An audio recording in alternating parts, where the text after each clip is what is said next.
I want everyone to imagine a typical day at work, just going through the normal duties. Telephone rings, you go to answer it, never expecting that you're fixing to receive the most horrible news you've heard in your whole life. You pick up the phone, and on the other line is a man telling you that he's sheriff for the department out of state, and he wants to let you know that your mother has just been murdered. You have a million questions, a million thoughts run through your head, and it seems like it takes forever for this stranger to tell you that you've just lost one of the most important people in your life. He wants to ask you questions, but you're asking yours. You're asking how, when, why, and the sheriff refuses to give you any answers. He tells you that, yeah, your loved one's gone, but he can't tell you anything until the investigation's completed. And he hangs up the phone. According to the FBI's statistics, the Uniform Crime Report, approximately 15,000 families received that phone call in 2010. 15,000 families became victims of homicide. Another 1.2 million people were victims of violent crimes, including forcible rape, aggravated assault, and robbery. Sad truth about those numbers is that the constitutional rights that were created to protect the innocent are now being used to protect and shield the guilty that have caused the public so much grief. These rights that were established for victims need to be enforced uniformly throughout the United States. Without that enforcement, victims, they go unheard every day. The victims have limited rights in the process of justice. They're only guaranteed 8 rights, and most states do not inform them of those rights. The U.S. Department of Justice says the crime victims are allowed basic rights. They have the right to be reasonably protected from the accused, to have reasonable, accurate, timely notice of court hearings or parole proceedings involving criminal release or escape of the accused. They have the right not to be excluded from any court proceeding unless the court determines that their testimony can be altered by hearing testimony of other people in the courtroom. They have the right to be reasonably heard at any public proceeding involving a release, a plea, or sentencing or parole. You have the right to confer with the attorney for the government and to have full, timely restitution provided by the law. Proceedings are free from unreasonable delay and to be treated with fairness and respect. But these basic laws have disadvantages to them. So now that you know the basic laws, let's discuss the disadvantages. Might seem like victims have a lot of rights, but in all actuality, they're still biased toward the accused. Most victims feel like they're being the ones prosecuted during the criminal proceedings and trial. They're shut out of the case.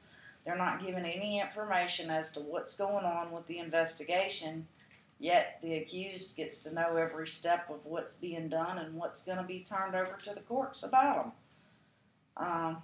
Victims' past are scrutinized. Their past is usually put on public record for everyone to know anything and everything that they've done.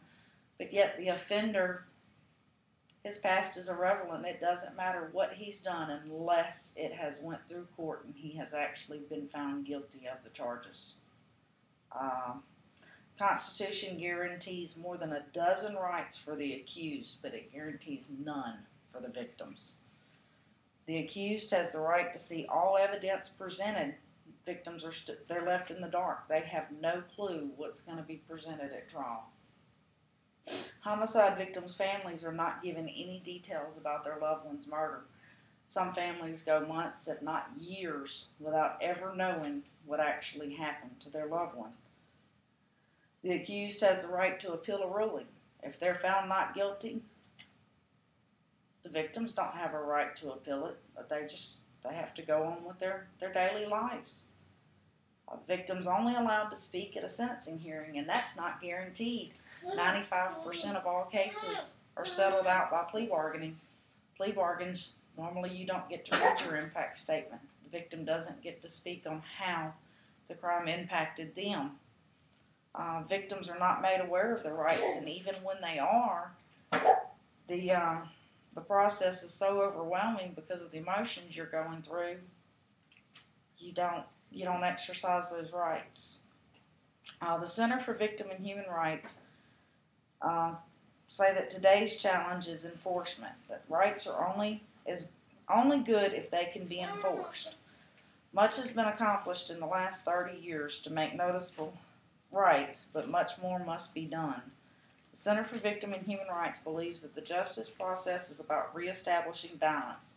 Balance is created by giving back what was lost to the victim, while ensuring that the justice process agrees with the traditions of the law. Openness, fairness, due process, and equality for all.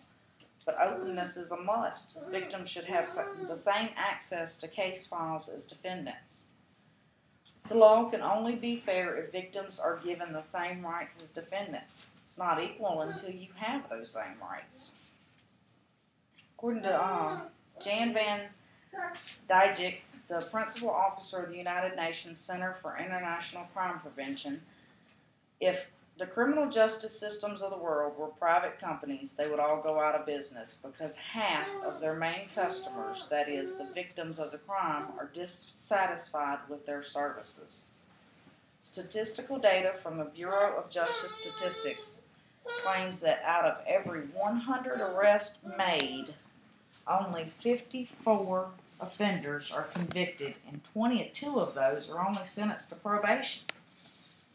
Numbers like these and the unfair treatment of victims cause public dissatisfaction with the justice system and also causes the victims to feel inadequate. I hope that the information that I shared with you today really makes you think about the cause. It is disturbing to say the least. The public as victims and as potential victims need to stand up for their rights. Please support the advocacy for the constitutional amendments representing victims' rights.